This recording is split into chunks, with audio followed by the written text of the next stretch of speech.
Welcome back to Just Chattin'. And this is the series of videos we do on Thursday and Sunday evenings just for our own amusement. Well, happy 4th of July for starters. I realize this is airing on the 3rd of July for those of us in the US. Funny, because we're the only ones celebrating it, but in the UK and Australia, which is where a large part of the rest of our English-speaking audience is, it is the 4th of July. This video may be a little shorter than usual. Got to throw that out as a warning, because one of the things we do on the 4th of July is shoot off fireworks, and that usually begins in the late afternoon, which is when I'm filming this, and believe me, it's bad enough to have to compete with the traffic noises of the tractors and the trucks and the motorcycles around here. I'm not up for competing with the noise of the fireworks. When we come back, we are going to start dealing with those little topics in the news before we get into our major topic. So, we'll be back in a minute.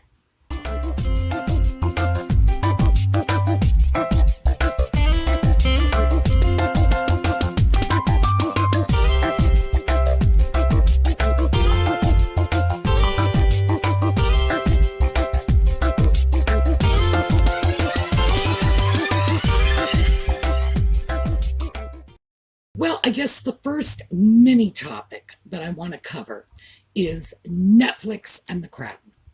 Harry is saying Netflix will not be showing the portions of the royal family's life that involve Megxit and he and Nutmeg, scooting off and leaving the royal family. Now, that is starting to smack a lot of the whole Joe Rogan Spotify thing we went through a couple of months ago. Remember, they said, well, we don't like that Joe Rogan is spreading misinformation. And I'm not even really sure that Joe Rogan was spreading misinformation to begin with. But it was a smokescreen. It was an excuse. It was a way of justifying the fact that they were parting ways with Spotify and making it look like it was their choice, and they made it for the noble and just new age reason of we are going to be opposing their spreading of misinformation. We're not getting fired. We're quitting. Well, first of all, I don't think the Crown is going to be taking its cues from the ginger sock puppet any more than Spotify did. And Harry can scream all he wants about how he doesn't want Megxit to be part of the Crown. Do you really think the Crown cares? Do you really think Netflix cares? We are talking about an idiot on one hand and professionals who have a show. Personally, I don't think much of it. It's way too fictionalized, and I don't like the fact that it's fiction presenting as fact. I'm real uncomfortable with that. They really need a giant disclaimer saying this is all purely fictional. None of this ever happened before they start showing that, because the problem with not just Netflix and the Crown, but any sort of historical novelization is that there is a percentage of the population that's going to take it as fact. And it doesn't behoove us to confuse fact with fiction. The Crown is fiction. Regardless, it's a very successful show. People do love it. Now you see what I mean about the ordinary street noises around here.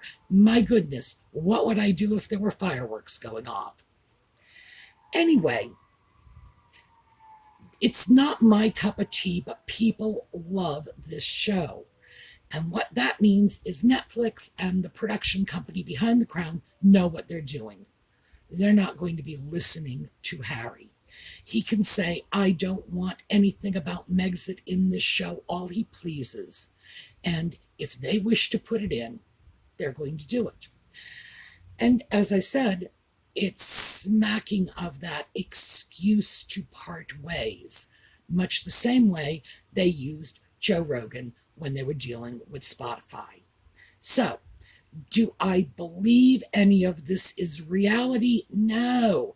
No, I believe this is just posturing in case they have to come up with an excuse for why their relationship with Netflix is being severed. Now, we don't know it's being severed yet, but let's face it, it's probably only a matter of time. Next up, the Vogue article with Nutmeg sharing her opinions on abortion and how wonderful it is to be a mother. Yeah, I know. You can't make this stuff up. But, she's got to make everything about her and her life. So she's got to talk about her kids and her miscarriage. There's no way in the world she could simply stay on the topic, which is Roe v. Wade. Probably because I'm pretty sure she's not real clear about what Roe v. Wade was all about in the first place. But apparently, celebrities are shunning her. Oh, she should be used to that after the reception they got at the Jubilee. But they're actually writing articles about it. Apparently, this is a huge, big deal that Jennifer Aniston didn't do a like on that article. I don't even know what to say about that. That is just surreal to me. But I love the fact that this story is getting out there, that people are printing this. Jennifer Aniston didn't give that Vogue article a like. No celebrity gave that Vogue article a like. The celebrities are shunning her. So I think we can walk away from that. And our takeaway is going to be that even though I'm sure we all thought everyone in Hollywood was a complete moron, I guess they're not as stupid as we thought. So, good for them. So now we come to the big topic I wanted to deal with, and that is Nutmeg is claiming that she was vindicated in the bullying investigation. Quote, she is happy her name has been cleared. Well, to quote her bestie Oprah, what? Good heavens. First of all, the results have not been made public. The Queen paid for that investigation, and consequently, she gets to decide what's being done with the results of the investigation. Now, what she wants to do is keep the results private, and it is said by, apparently these are royal sources, I don't know who, but they're always anonymous. It's being said that she wants to keep this under wraps because she doesn't want to further exacerbate the difficult relationship she has with her grandson and his wife. Now, if we look at that, let us suppose, in fact, that Nutmeg is cleared as a result of the investigation, that it really does show she did not bully anyone. Well, if they made that information public, not only would it not be throwing fuel on the fire, it might actually be healing the bad relationship a little. Now, the fact is, once they make the statement that they don't want to make the information public for fear of further damaging the relationship, the results of the investigation are pretty clear. Because, as I say, exonerating Nutmeg is not going to hurt the Queen's relationship with the ginger sock puppet, it'll probably help. However, if turns out Nutmeg was, if she was guilty of what they say she was guilty of, and that was made public, then yes, it would hurt the relationship. So we can draw our own conclusions. And keep in mind, Nutmeg's major defense against the allegations of bullying, I know this is bizarre, but she says she was bullied herself. I can't bully anyone because I've been bullied myself. In what way?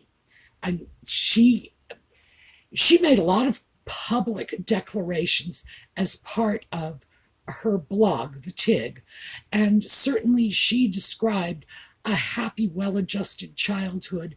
She also did say, and I will throw this in, she did say that she had trouble fitting in. She never said she was bullied. So, what is it? She was bullied by the media? How? By having her lies exposed? I'm sorry, that's just not bullying. Hey, I got bullied too. How? My kid's calling me a bully all the time and telling me I was abusive. Hey, that hurt my feelings. Of course, this is just another example of her rewriting reality. And in fact, she's been doing that for a long, long time.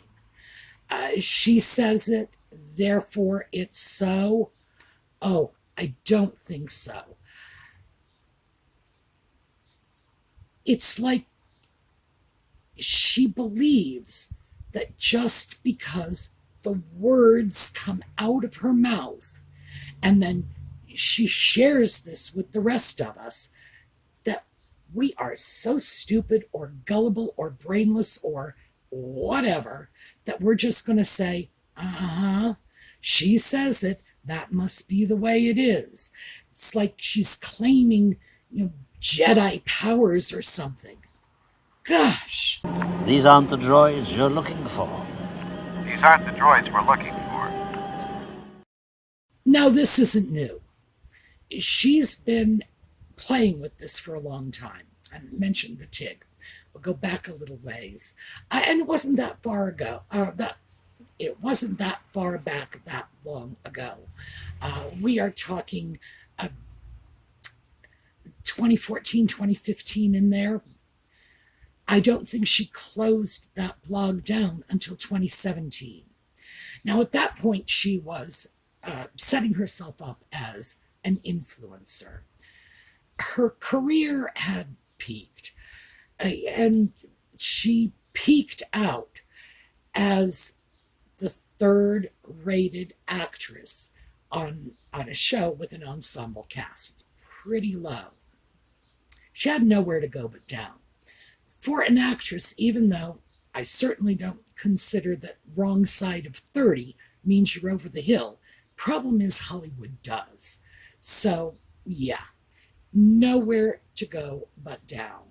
So she was repositioning herself as an influencer. And she had created this whole persona for herself. And that's the motorcycles. And that persona that she was creating was something that would resonate with the upper crust at the Soho House. She never said that that expensive education that she had was procured through her father's lottery winnings. She did say, however, that, her doting dad took care of everything. But she kind of left everyone with the impression that doting dad was David Niven instead of Tom Markle. So she had to rewrite that bit of history. And it's amazing. Everybody accepted it. Tom Markle was out. He didn't show well. He wasn't David Niven. Subsequently, she reinvented again. Mind you, she was upper crust when she was looking to hook up with someone like Harry. And once she had done it, and now she's apparently looking for a political career, Now she's saying she was raised in poverty, working at 13 the $4.99 salad bar. We all know it. The woman rewrites reality. She does it all the time. But here's the thing. She can't rewrite our reality without our participation. She can rewrite her own reality as long as she pleases, but she can't rewrite ours. So we do need to keep this in mind. And this actually brings me to a video that was released on the Zirconia YouTube channel. There's a link in my notes for this. We have to look back. We can't forget the past. We can't let her off the hook.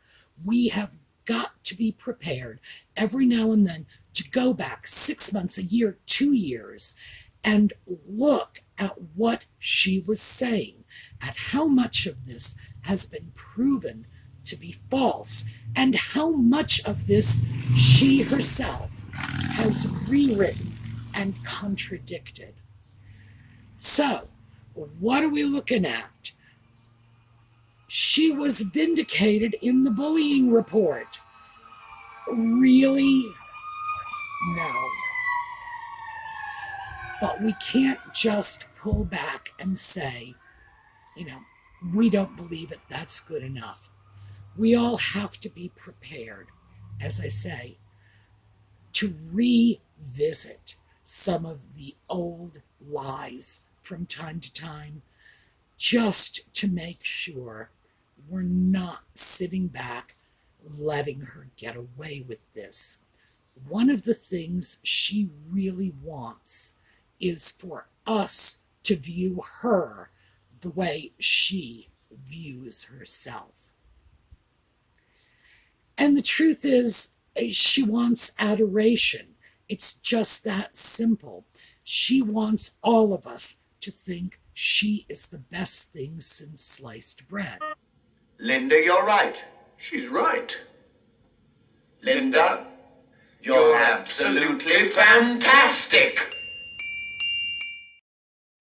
Well, what we have to do is be prepared to dig back into this history, to pull those old blog posts, those old Instagram posts. And we need to just remind ourselves every now and then of what the reality was, what the reality is now compared to what it used to be. So, I'm going to have to end this video. You can no doubt see the conditions in which I am filming. Holiday weekend here. Believe it or not, this is not like New York City. I live in a town, I swear to you, I have been to universities with greater populations than this town. That is the truth. And you see what I'm up against. All right. Happy 4th of July to all of my American friends. To all of my British friends, what can I say? Better luck next time. We're going to take a look at a slideshow on our way out. Have a terrific day, everyone.